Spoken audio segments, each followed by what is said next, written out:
That time lapse took forever to shoot. I literally, the tripod was over there on my bed for 2.5 hours, and I don't even know if it's any good. So if that time lapse sucked, I'm sorry, but it took most of my morning to shoot. Making sacrifices for our art, man. My phone battery is pretty much dead because it runs the time lapse software. The big Transcend CF card is pretty much full. I'm pretty sure the camera battery's taken a beating. Yeah. It better have been good. Stupid phone. Today, I woke up earlier because I'm less sick, which is nice. And I applied for some jobs, which is cool. And now I need to get some work done. So I'm gonna do that.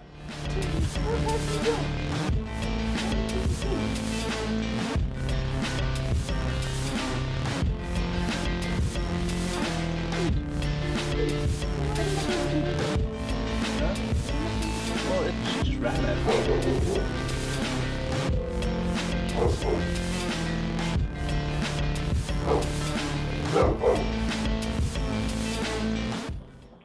I may have slightly overheated my breakfast meat. But yay, meat. I've successfully worked without distraction for quite a few hours now.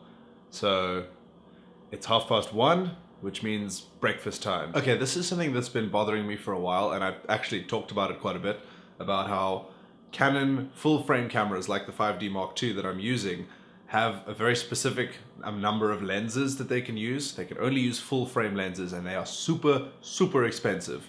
And I've been stuck with a 50mm, which is pretty tight and narrow, which means I can't really show people around with the lens. But those friends who we went to the meat restaurant with, one of them left my flatmate a camera, 2 cameras in fact, and on both of those cameras were some lenses. And it turns out one of them was an EF lens, which is a full-frame Canon lens. And it's pretty wide. Thanks, Dean, I can now speak with my hands and people can actually see what I'm doing.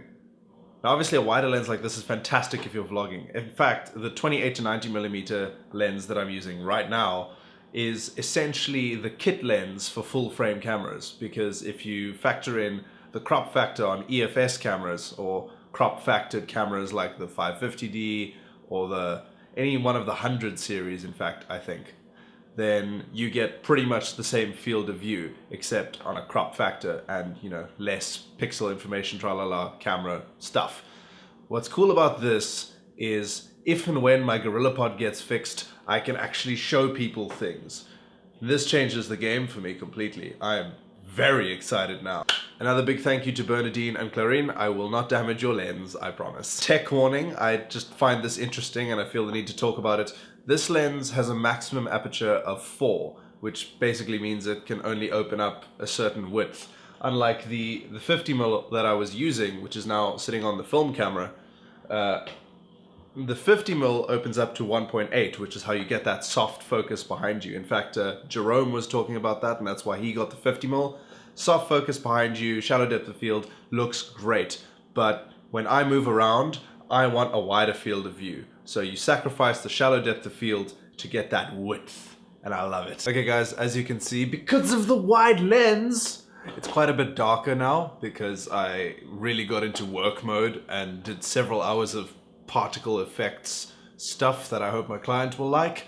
And I also played a little bit of Rocket League with my buddies, Andrew and Josh. By the way, if you ever want a game with me, anyone, my name on Steam is Solid Snark. That's Snark, yes. So anyway, that's where I'm going to leave it for today because, you know, I've got other stuff that I kind of need to do. And yeah, you know, no rest for the weary.